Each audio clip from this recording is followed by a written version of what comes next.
All right, before I recap what we talked about last week, and I don't plan on spending a whole lot of time on this, but before we do that, were there any questions from last week?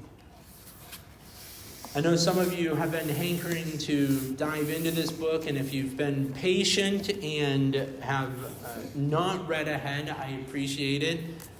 I know it's difficult sometimes, especially when you know something about the book and you want to learn more about it, you want to dive into it, but there is a reason behind my madness. Now, yes? I just want to say that I've read this book years before, and doing the preamble that you did really changed my perspective on it. I think that it was very productive. If anybody here's never read the book and they were kind of like, why did we spend all that time? I think that was a really shrewd thing you did. It was really good because it really shifts the focus of the book. So, nice job. All right, well, thank you. I appreciate that. I really do. Sometimes it's nice to have that feedback and not just feel that I'm spewing out hot air. Yeah. But just to recap from last week, and this is a very succinct demonstration or redemonstration of what we talked about. C.S. Lewis is not writing a theology of heaven and hell. He is not trying to say, this is what heaven is like, this is what hell is like. Rather, C.S. Lewis is writing a book about the concept or how the ideology of heaven and hell impacts us now.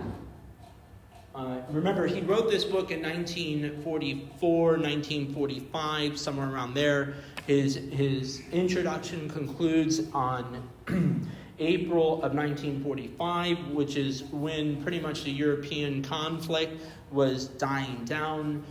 I don't know, it's something that I would love to dig in at some point. I don't know if Hitler at this point had killed himself, and C.S. Lewis is remarking that, or if this is kind of right at the same time. I don't know the exact dates on that. All it says is April 1945.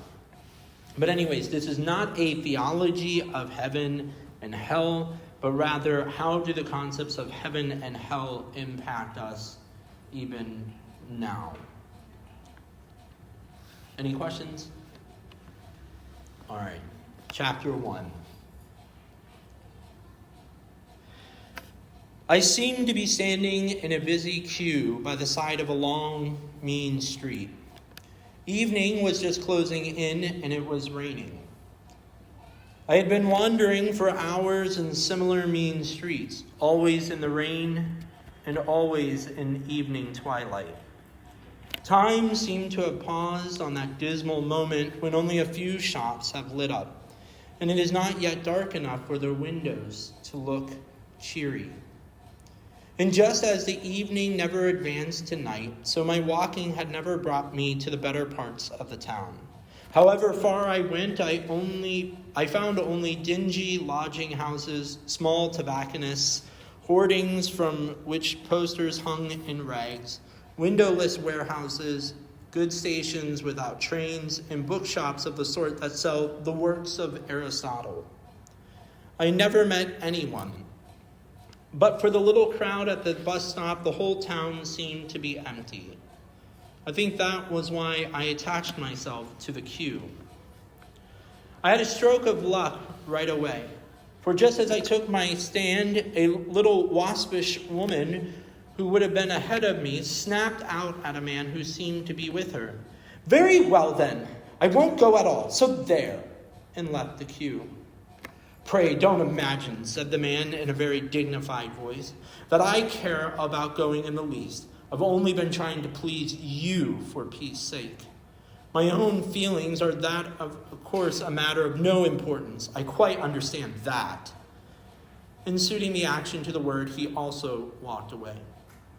Come, thought I, that's 2 places gained. I was now next to a very short man with a scowl who glanced at me with an expression of extreme disfavor and observed rather unnecessarily loudly to the man beyond him. This sort of thing really makes one think twice about going at all.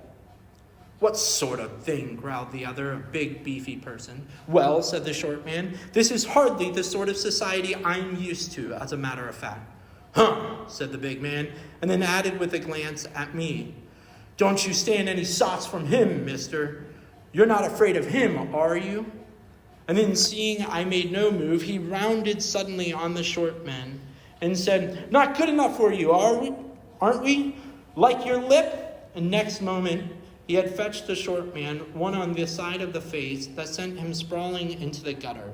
Let him lay, said the big man, to no one in particular. I'm a plain man, that's what I am, and I've got to have my rights, same as anyone else, see? As the short man showed no disposition to rejoin the queue and soon began limping away, I closed up, rather cautiously, behind the big man, and congratulated myself on having gained yet another step. A moment later, 2 young people in front of him also left us arm in arm. They were both so trousered, slender, giggly, and falsetto that I could be sure of the sex of neither, but it was clear that each, for the moment, preferred the other to the chance of a place in the bus. We shall never all get in, said a female voice with a whine in it from some 4 places ahead of me. Change places with you for a 5-bob, lady? Said someone else. I heard the clink of money and then a scream in a female voice mixed with roars of laughter from the rest of the crowd.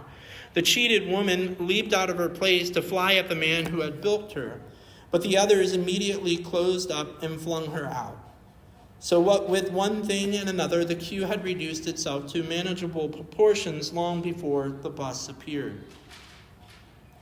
It was a wonderful vehicle, blazing with golden light, heraldically colored. The driver himself seemed full of light, and he used only one hand to drive with. The other he waved before his face as if to fan away the greasy steam of the rain. A growl went up from the queue as he came in sight. Looks as if he's had a good time of it, eh? Bloody pleased with himself, I bet. My dear, why can't he behave naturally? Thinks himself too good to look at us. Who does he imagine he is? All that gilding and purple, I call it wicked waste. Why don't they spend some of the money on their house property down here? God, I'd like to give him one in the ear hole. I could see nothing in the countenance of the driver to justify all this, unless it were that he had the look of authority and seemed intent on carrying out his job. My fellow passengers fought like hens to get on board the bus, though there was plenty of room for all of us. I was the last to get in. The bus was only half full, and I selected a seat at the back, well away from the others. But a tousled-haired youth at once came and sat down beside me. As he did so, we moved on. I thought you wouldn't mind my tacking on to you, he said, for I've noticed that you feel just as I do about the present company. Why on earth they insist on coming, I can't imagine. They won't like it at all when they get there, and they'd really much be more comfortable at home. It's different for you and me.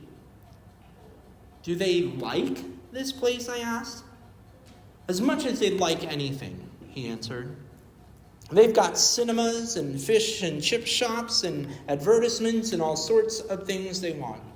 The appalling lack of any intellectual life doesn't worry them. I realized as soon as I got here that there had been some mistake. I ought to have taken the first bus, but I fooled about trying to wake people up here. I found a few fellows I'd known before and tried to form a little circle, but they all seemed to have sunk to the level of their surroundings. Even before we came here, I'd had some doubts about a man like Cyril Blello. I always thought he was working in a false idiom, but he was at least intelligent. One could get some criticism worth hearing from him, even if he was a failure on the creative side. But now he seems to have nothing left but his self-conceit. The last time I tried to read some of my own stuff, but wait a minute, I'd just like you to look at it. realizing with a shudder that what he was producing from his pocket was a thick wad of typewritten paper, I muttered something about not having my spectacles and exclaimed, "Hello, we've left the ground." It was true. Several hundred feet below us, already half hidden in the rain and mist, the wet roofs of the town appeared, spreading without a break as far as the eye could reach. There ends the reading of chapter 1. So what are some impressions that you have of his description of this town that he is in? Gloomy. Erie. Yeah, dreary. Erie. It sounds a lot like Erie, right? Like London. Notice the. I'm going to use this word. It's going to come back up, but notice the circular nature of the town. So he says, "I keep walking, but I never get to the better parts of town." Right? So he's I'm walking, and I never get to the better parts of town. Notice that he also says it's always raining, and it's always almost night. Those are the descriptions that he gives. So he's in the worst part of town while it's raining, and it's almost night. But there's almost a sense of fear. The other day, I'll put it into perspective. The other day, I sold an item on Facebook Marketplace, and Heather said, "Can you deliver it to the lady?" And I said, "Sure. Where does she live?" And she said, "East 15th Street." And I go, "Well, if I don't come back, it was nice knowing you, you know." And when you drive in certain parts of Erie, it can seem really scary. It can seem different. It can seem somewhat dangerous. And it was interesting, as I was driving, she actually lived in this. It was the one street that was actually nice in that section of town. But that's the impression that we're given of this. He makes a couple of quips that I think are interesting, yet also telling. We know that the character, the main character, who's never identified by name, but we know that the main character is a writer. And we know this because the person who is sitting next to him, the one that says, "I want to tack on to you," recognizes that he is also a writer. And so what does he do? He pulls out his manuscript, and the narrator at this point is like, "I gotta find some sort of distraction. I don't want to read your garbage," right? So we know that he is a writer, but we also know that, so C.S. Lewis is interjecting himself into this story, because C.S. Lewis is a writer, right? What is the description of the bookshop? I think this is really telling. We're going to talk about that, and then we're going to talk about the people standing in the queue. But what's the description that's given of the bookshop? Yeah. Okay, contained philosophy, and specifically it says.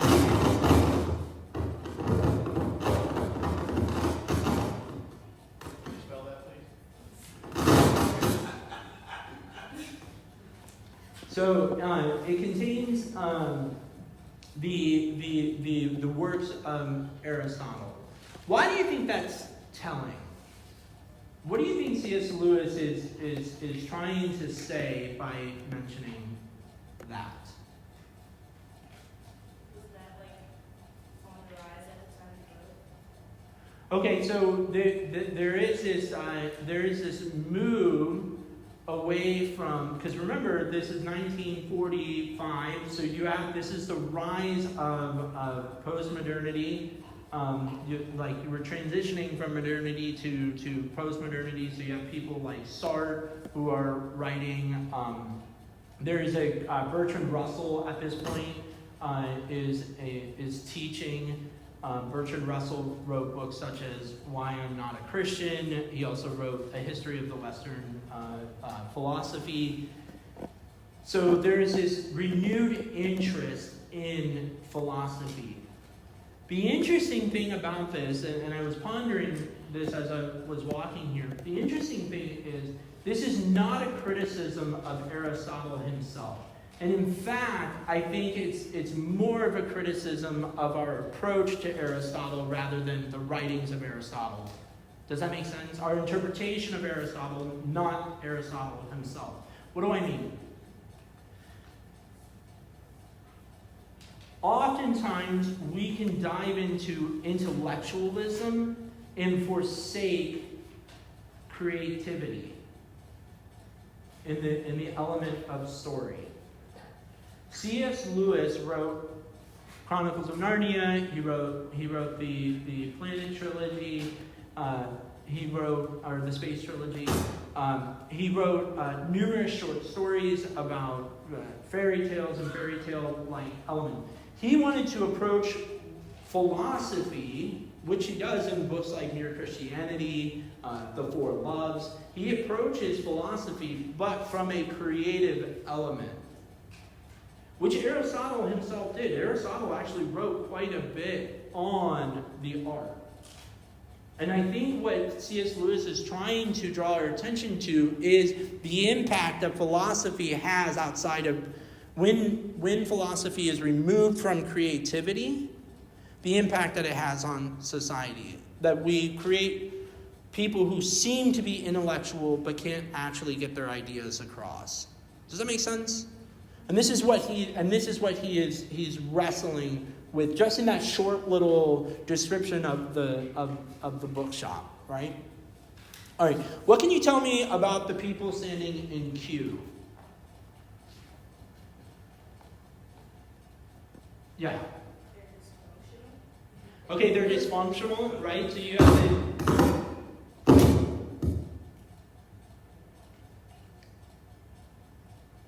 have the husband and wife, right? Why is the husband in line? Because she wants to be in line, right? Does he really want to be there? No, he's like, I don't want to be here. I'm only doing this to make you happy, right? What else? And I think this is really, this one is very tough. What's the bully? The what? One's a bully. Oh, one's a bully, right? But he's not.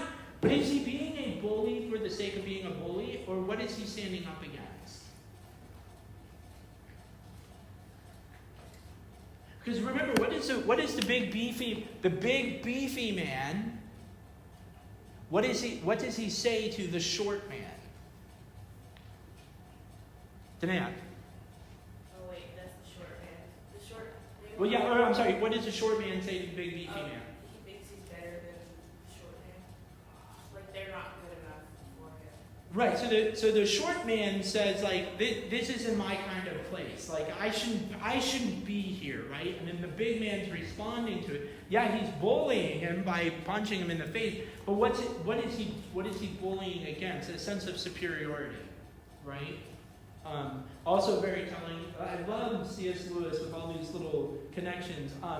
This is the Napoleonic complex. The short man thinking that he doesn't belong here, like that he's more than what he really is. There's one more. There's a couple more people, but there's one more that I want to focus on, and.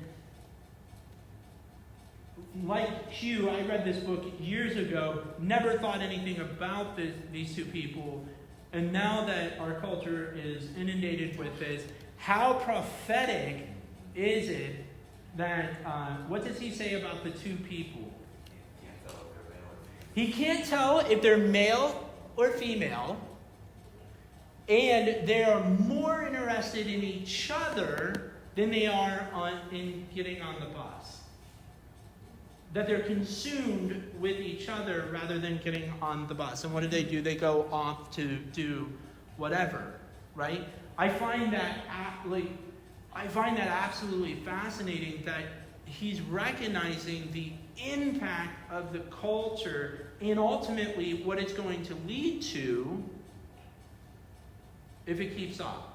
So he's seeing this with extremely sparse examples in society, we are completely inundated with it. Where Heather the other day said she went to a park and she said, I could not tell if this was a boy or if this was a girl, and they were 12 years old. Like, that's the point that we're at in society, where we have become so consumed with sex that we become sexless. Isn't that interesting? And so he notices that there. Any other thoughts? We might be able to get into another chapter. Yeah. I think that it's really interesting, the picture that he paints, and it hasn't changed today, that the husband is there to please the wife. And what a message to the young people in this church. One of them is here. That you really need to examine your partner or your spouse, even your potential spouse. Are they doing this for you? Mm-hmm. Or are they truly interested?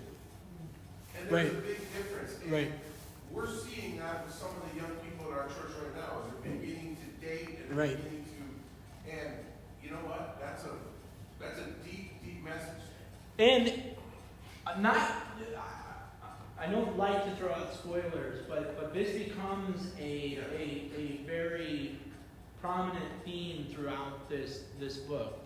Particularly the relationship that we have with one another in romance. Any other? Yeah. I was just gonna say, as a like a theme, kind of tying them all together. Like, I've never read this before, so not knowing what the bus is or what, I mean, I guess I can kind of guess, but none of the people seem, whatever they're reading in line for doesn't seem to be like, the people aren't very excited about it, because all these are kind of seem like kind of excuses to, step out of line. Like, they're not, these people don't seem super upset about losing their place in line. I guess what I'm trying to say. And isn't it? What's their response? We didn't even talk about this. What's their response when they see the bus come up? They're like anchored by the driver, and just like the way he carries himself. The way that he carries himself. But what does the narrator say about the driver? Oh, he had a glow about him. Well, he had a glow about him.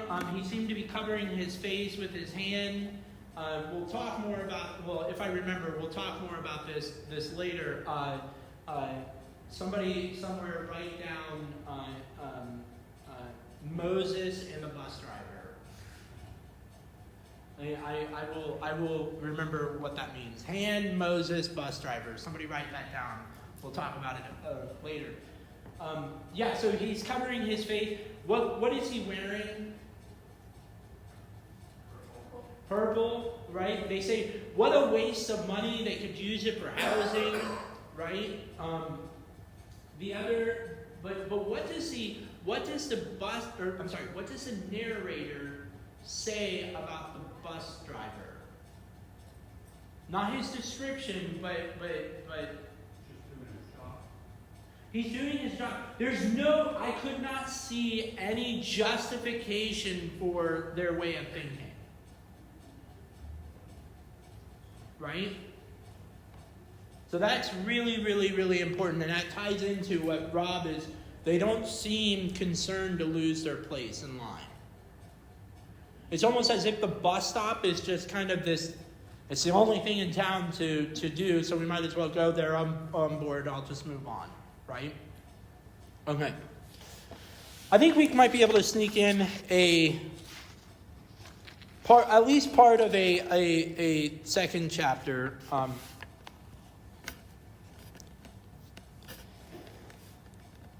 Chapter 2. I was not left very long at the mercy of the tassel-headed poet because another passenger interrupted our conversation. But before that happened, I had learned a good deal about him. He appeared to be a singularly ill-used man. His parents had never appreciated him, and none of the 5 schools at which he had been educated seemed to have made any provision for a talent and temperament such as his. To make matters worse, he has been exactly the sort of boy in whose case the examination system works out with the maximum unfairness and absurdity. It was not until he reached the university that he began to recognize that all these injustices did not come by chance, but were the inevitable results of our economic system. Capitalism did not merely enslave the workers, it also vitiated taste and vulgarized intellect. Hence our educational system, and hence the lack of recognition for new genius. This discovery had made him a communist, but when the war came along and he saw Russia in alliance with the capitalist government, he had found himself once more isolated and had to become a conscientious objector. The indignities he suffered at this stage of his career had, he confessed, embittered him. He decided he could serve the cause best by going to America, but then America came into the war too. It was at this point that he suddenly saw Sweden as the home of a really new and radical art, but the various oppressors had given him no facilities for going to Sweden. There were money troubles. His father, who had never progressed beyond the most atrocious mental complacency and smugness of the Victorian epoch, was giving him a ludicrously inadequate allowance. And he had been very badly treated by a girl, too. He had thought her a really civilized and adult personality. And then she had unexpectedly revealed that she was a mass of bourgeois prejudices and monogamic instincts. Jealousy, possessiveness was a quality he particularly disliked. She had even shown herself at the end to be mean about money.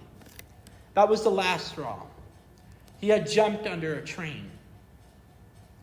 I gave a start, but he took no notice. All right, let's stop there for a second. So we're introduced more to the tasseled hair poet, right? Again, one of the reasons I absolutely love C.S. Lewis, and when I use this word, I'm not using it in its strict Old Testament term, definition, whatever. C.S. Lewis, to me, is a modern day prophet.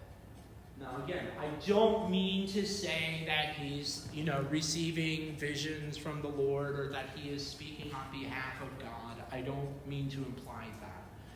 What I mean to imply is his acute sensibility to culture around him and his ability to write and to pick up on things that are going to plague society later. What does he say about the young? I mean, he could have been writing this last week on his blog. What was he saying about the young man?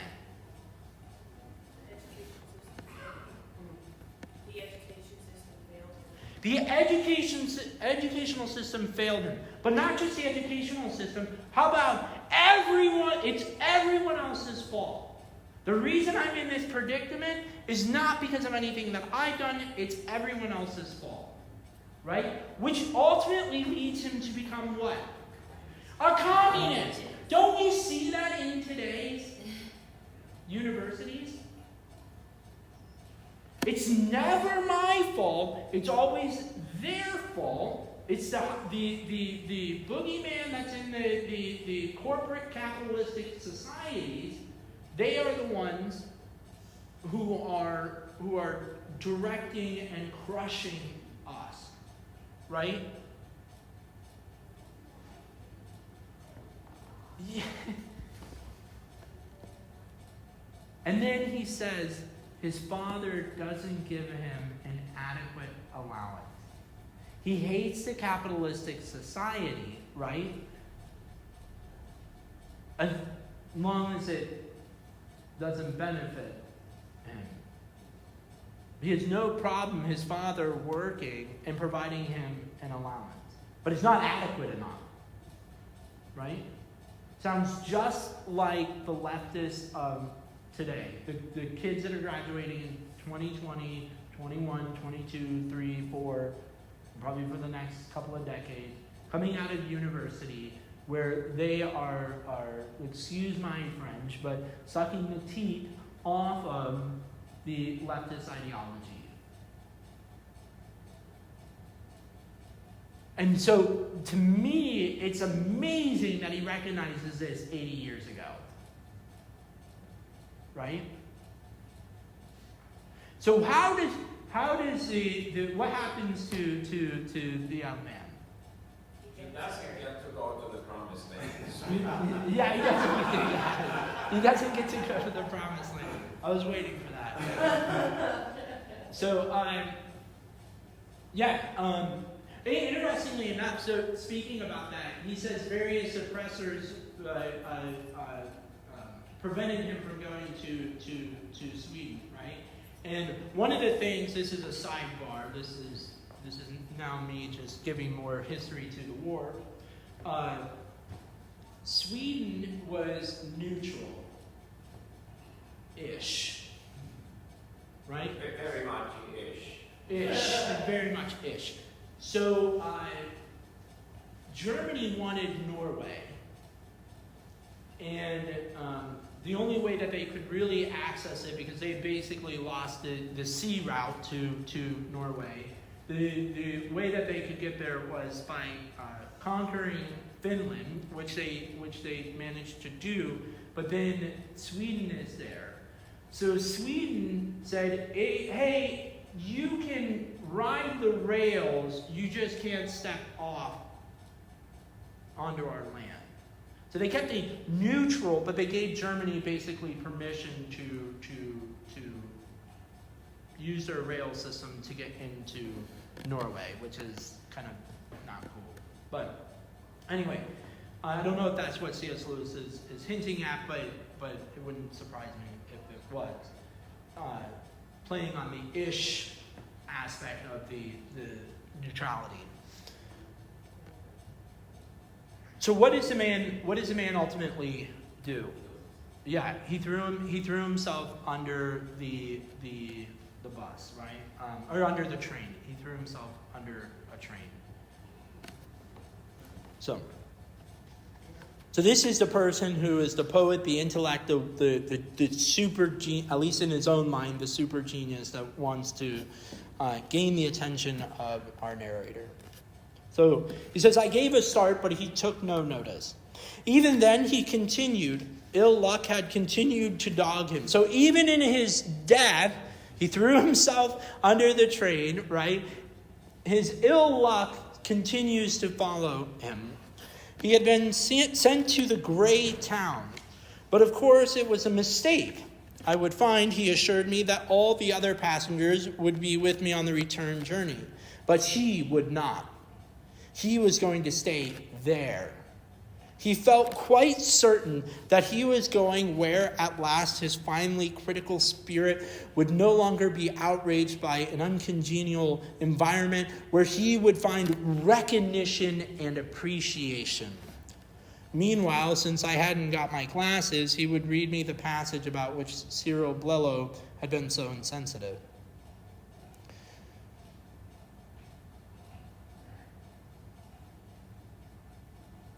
This is going to be my one spoiler. Because if you haven't figured it out yet, then I need to help you along. What is the gray town? Is it purgatory? It's not purgatory. Earth. It's not Earth. H-E double hockey stick. So the gray town is hell, right? So he had, because remember, what did the man do? He had thrown himself under the train, right?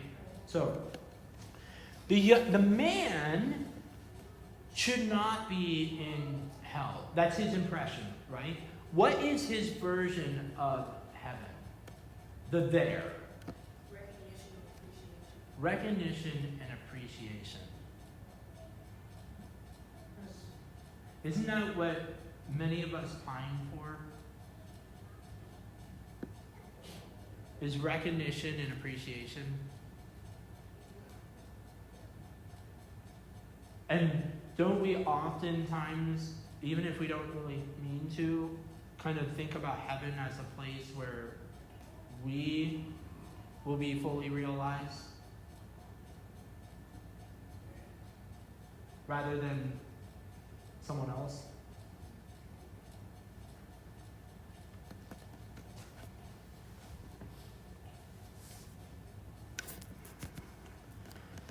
It was just then we were interrupted. One of the quarrels, which were perpetually simmering in the bus, had boiled over, and for a moment there was a stampede. Knives were drawn, pistols were fired, but it all seemed strangely innocuous, and when it was over, I found myself unharmed, though in a different seat with a new companion. He was an intelligent-looking man with a rather bulbous nose and a boiler hat. I looked out of the windows. We were now so high that all below us had become featureless, but fields, rivers, or mountains I did not see. And I got an impression that the gray town still filled the whole field of vision.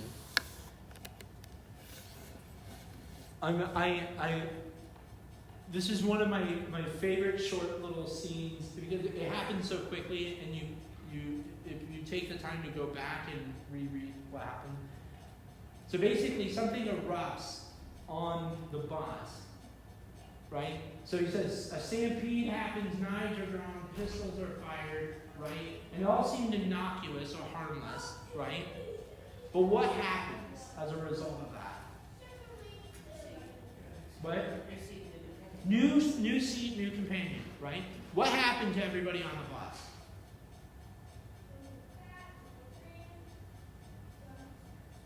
What happens when pistols are fired and knives are drawn? They die again. But they don't get to remove themselves from where they are. So he's in the middle of the conversation, fight breaks out, gun goes off, boom, boom, and then all of a sudden they're back on the bus, but in a new seat with a new companion. Like they experienced death all over again, but it was innocuous or harmless because they're already in death. The one aspect of hell is almost the replaying of death over and over again. Does that make sense? All right, we're going to stop there. It's 10:15. Unless you want me to keep reading, but I don't want to exhaust your mind nor your ears because you have to listen to me later anyway. Are there any what? I was going to say keep going if you want. Do you want me to keep? You want me to keep? Yeah. The downside of keeping going, and I'm with Tom, is that if somebody wants to join us, you don't want to get too far. Right. I mean, it's just a thought. Yeah. I think I'm going to stop here because there's still a few more pages to go, and he gets into a whole new conversation. And I don't want to be in the middle of that conversation, so maybe I will pause it here. But are there any other thoughts or impressions? I know we're still just kind of trucking along at a snail's pace, but I think these conversations are really telling about our own anticipations and expectations of heaven and hell.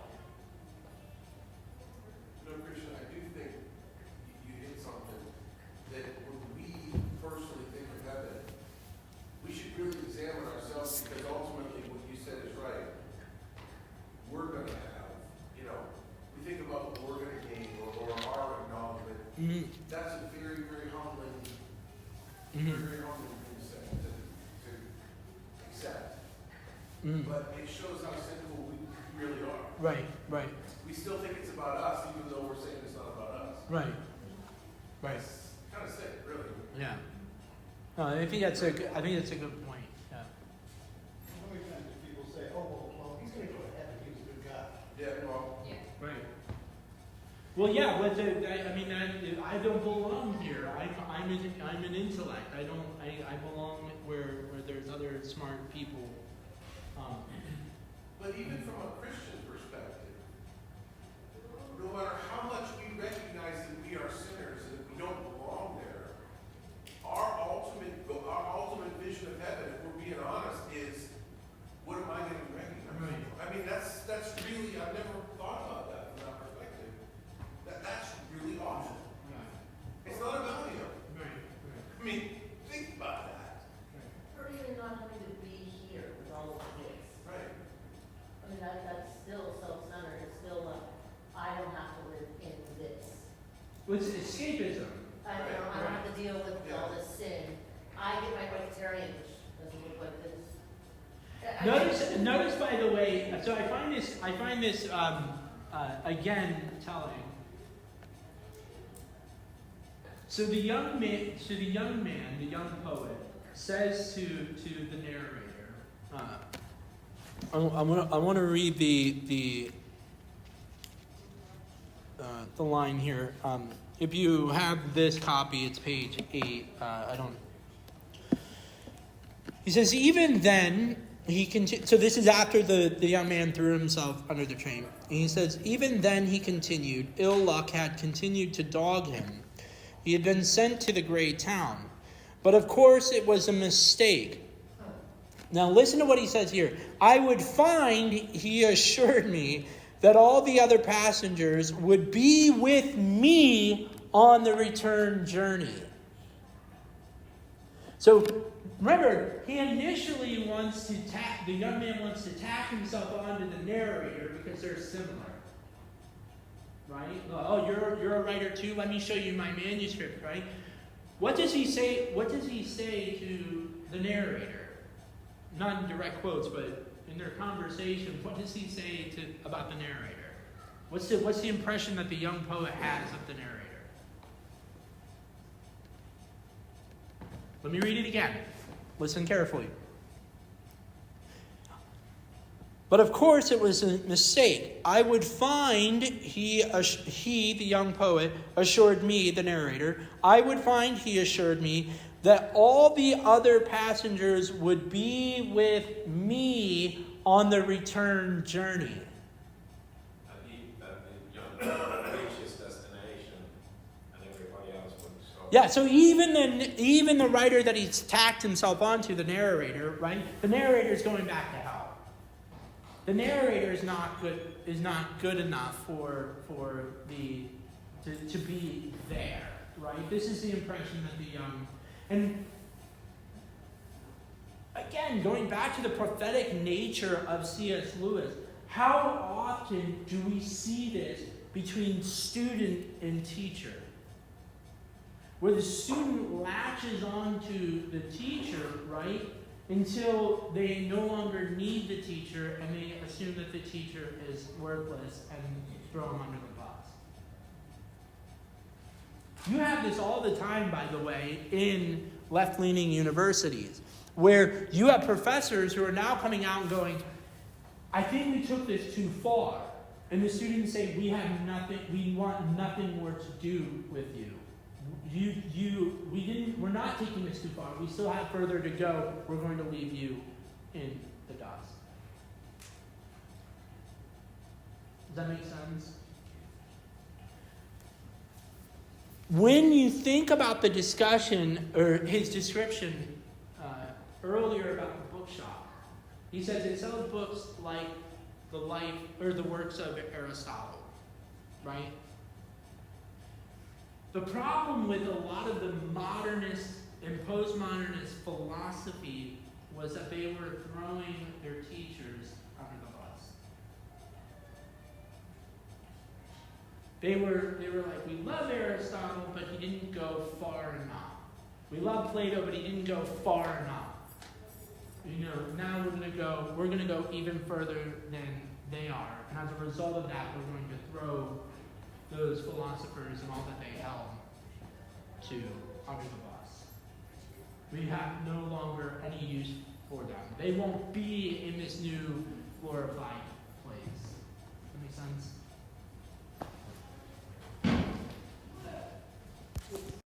Any other thoughts? Stupid question, and I don't know if I missed it because I wasn't here last week. Is the narrator dead? We shall find out. Okay. That's what I was saying, that way. I'm glad you brought the hell part up, but part of me is like, you might have freaking made the story just a little, I don't know. But I keep going back to talk about he jumped under a train, well, if he's in hell, he's dead. I'm guessing that he's in hell because eventually they're gonna convert to suicide or something, maybe going back to the female or whatever reasons he had. Yeah. And you talk about being back on the bus again, and coming back, well,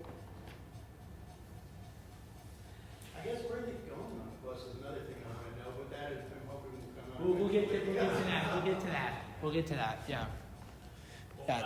I was thinking kind of along those lines, and I think you actually pointed this out to me before we started, but just if that is the case, that this poet, jumped under a train to end his life, but he's still, like, it didn't solve his problems, right? And kind of the perspective of that we have of our life as, like, we don't have the right perspective maybe on eternity, I guess, in that, like, there is something beyond Right. what happens when we, beyond our death, I don't Going back to the escapism thing, why does he commit suicide? To escape to escape the hell on earth that he experienced, right?